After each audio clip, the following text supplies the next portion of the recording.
Thanks for joining us from the Ohio AgNet Voice You Know with the News You Trust studio, sponsored by BASF, where the performance of Veltima fungicide can take your best results even farther. Well, U.S. Secretary of Agriculture Brooke Rollins yesterday at the opening of the U.S. Department of Agriculture's new modernized Midwestern Food Safety Laboratory launched a comprehensive plan to bolster USDA's efforts to combat foodborne illness. This plan better positions USDA's Food Safety and Inspection Service, which is responsible for ensuring meat, poultry, and egg products are safe, wholesome, and properly labeled to protect the nation's food supply. FSIS will continue to work in close collaboration with partners like the U.S. Food and Drug Administration and the Centers for Disease Control and Prevention to ensure the safety of the entire food supply chain. President Trump is committed to ensuring American consumers have the safest, most abundant, and affordable food supply in the world. When it comes to food safety, USDA is charting a bold new course in giving consumers confidence their meat, poultry, and egg products meet our best-in-class food safety standards, said Secretary Rollins. I look forward to continued collaboration across the Trump administration with states and with food producers from farm to table to reduce foodborne illness and protect public health. This year, FSIS implemented a new weekly questionnaire for frontline inspectors to collect data on specific risk factors at all RTE establishments. Secretary Rollins has charged the FSIS to find a more effective and achievable approach to address salmonella in poultry products.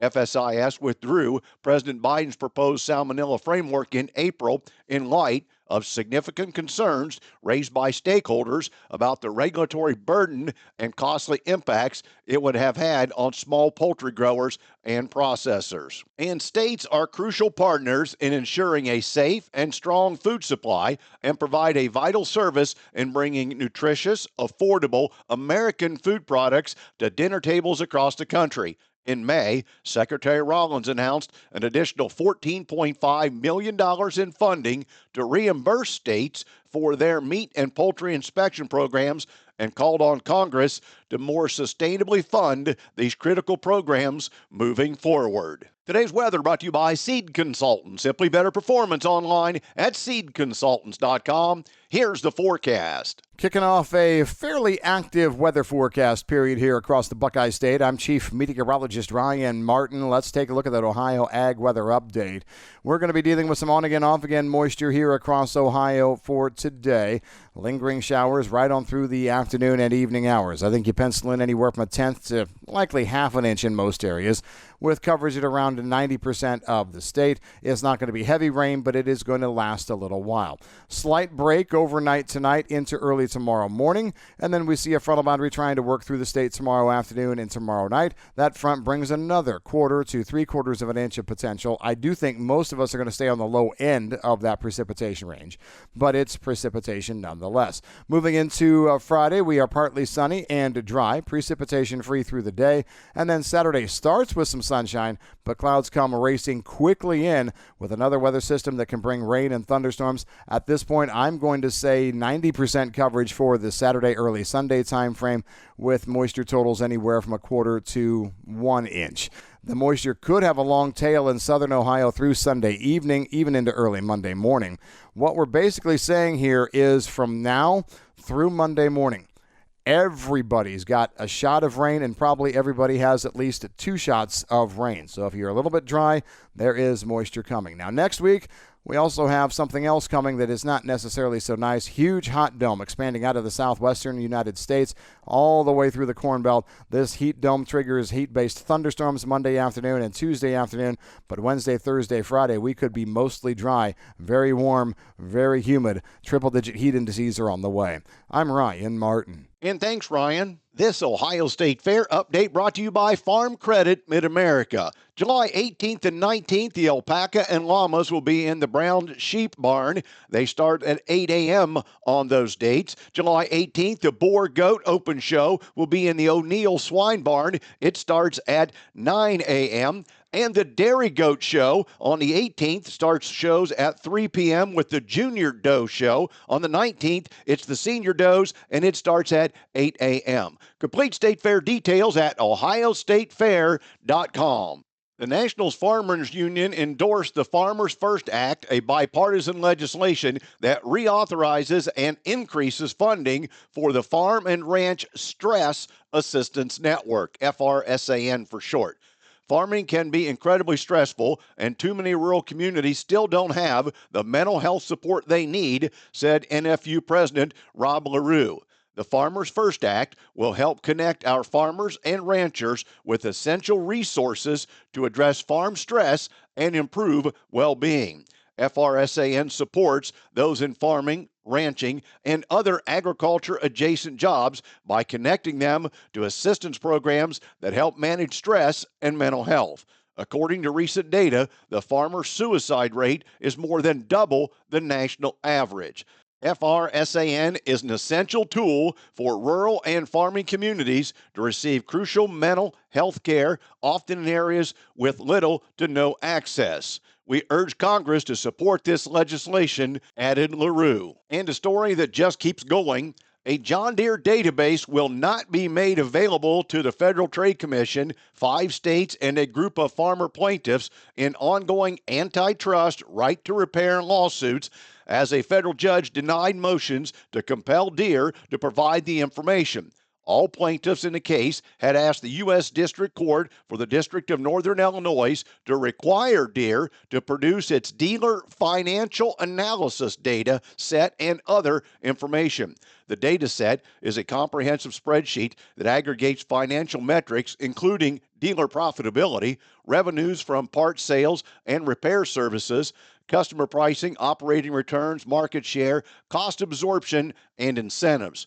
According to the court order, the motives were denied as the court found that while the data may be relevant to the case, Deere had already provided needed data earlier in discovery.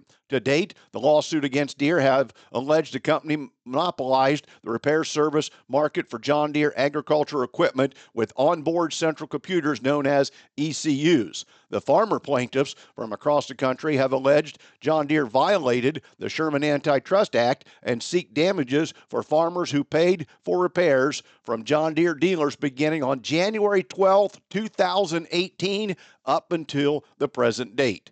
Back with more after this.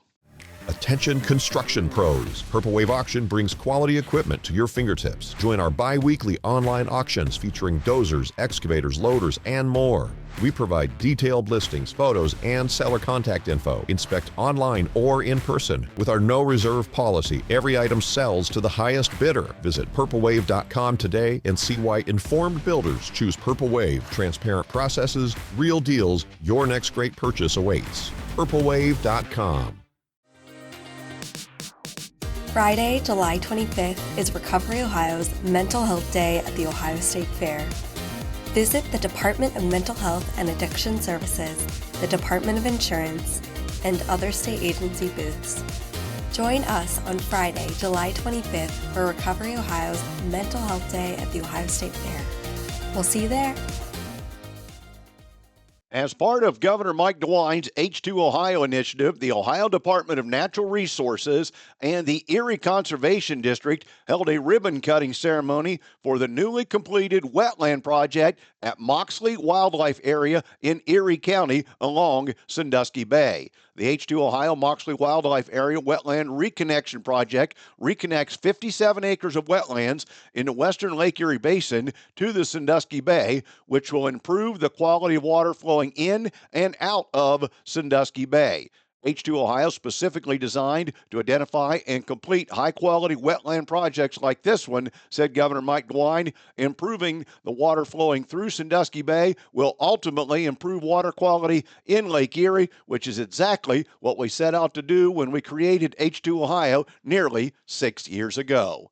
Today's market analysis is brought to you by the Louis Dreyfus Company, excited to be building the newest state-of-the-art soybean crush facility in Upper Sandusky, Ohio. For marketing information on your beans to LDC, call 574-566-2113. Here's Ryan Martin. Grain markets finished mixed on Tuesday, but were not super exciting in any direction or any commodity. Let's get into it. Corn finishing 1 to 2 higher on the day. Beans down 4.5 to 6. Bean meal was lower. Bean oil was up about 37 to 43 points.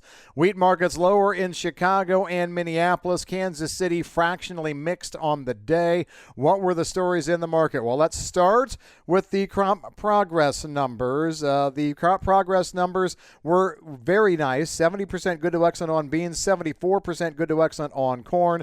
I heard a lot of talk that these were some of the top 5 corn and bean ratings for this week, this time of year, in the last 20 or 30 years of keeping track. And so that has not quelled any talk of big yields and a big crop. That is a bearish story out there. Meanwhile, we saw the NOPA member crush come in yesterday at 185.7 million bushels. That was slightly above expectation. 10 million bushels, or about 6% higher year on year. Cumulative crush for the Sep to June period sits at 1.919 billion bushels. That's up almost 5% year on year. That implies that USDA's annual crush forecast is pretty close to right. NOPA oil stocks on June 30 totaled 1.37 billion pounds, down 6 million from May, down 246 million. That's 16% from June of last year. That implies a total oil disappearance in June of 2.24 billion pounds. Soy oil consumption cooled in the early summer relative to disappearance in May, but stocks are not abundant overall. Now we take a look at the outside markets yesterday. CPI inflation was put out 2.7%, which matched expectations but expanded 0.3% from May. Bond markets were higher yesterday, well, steady to higher. The initial inflation data was uneventful. Rate cuts are unlikely in the medium term. So what we're saying is don't look for many cues from outside markets right now. It's about supply, big crop, and demand. Nobody's buying. That's what's driving the grain markets right now. I'm Ryan Martin. And thanks, Ryan. Back with the overnight figures after this. Be aware, ticks are there. As you head outdoors, remember to avoid tall grass, wear light-colored full-coverage clothing, and use EPA-registered repellent. Be sure to thoroughly check for ticks after you head in for the day. If you find any ticks, remove them carefully with tweezers and watch for symptoms such as fever, headache, or rash. For more information on ticks and tick bite prevention, head over to ohio.gov/ticks. AmeriHealth Caritas Ohio is your Medicaid plan for more benefits, more rewards. We know that good health means more than just seeing a doctor when you're sick. Eligible members can receive extras like home-delivered meals and family essentials, like baby carriers and kids' school supplies. Members can even earn rewards for playing mobile health trivia games. Learn more at AmeriHealthCaritasOH.com and call the Ohio Medicaid Consumer Hotline at 1-800-324-8680 to choose AmeriHealth Caritas Ohio. And a couple notes on the calendar. Powered by Soy Biodiesel on Friday, I'll head down to Baltimore, Ohio for our next monthly check-in at Farm Credit Mid-America. And we'll head to our next county fair. The Axis Seed County Fair Tour's first stop will be on Monday the 21st. And their first check presentation of the season will be going to the Clark County Junior Fair Board. Today's market is brought to you by Seed Consultants. Simply better performance online at seedconsultants.com. Overnight at the open, September corn up a half at 401 3/4. December up 3/4 at 420 1/2. Go out to the new year in March and you're up 3/4 at 437 1/2. August beans up 3 1/2 at 9.98 1/2. November up 3 3/4 at $10.05 1/2. Go to March, you're up 4 at 10.37 1/2. September wheat up a half a cent at 5.38 1/2. December up 3/4 at 5.59 1/2. Carry that wheat all the way to March and you're 5.77 1/4 cent, up 1/4 cent. In livestock, August cattle up $3.05, closing at $222.40. October up $2.50, closing at $219.27. The July lean hogs were up 15 cents and closing at $106.85, while August was up 70 cents and closed at $103.92. October, though, down 20 cents at $87.47. September feeder cattle up $2.80 to $322.37. And October feeder cattle up $2.77, closing at $320.47. Thanks for joining us. Have a great day, everyone. I'm Dale Minyo. This is the Ohio AgNet.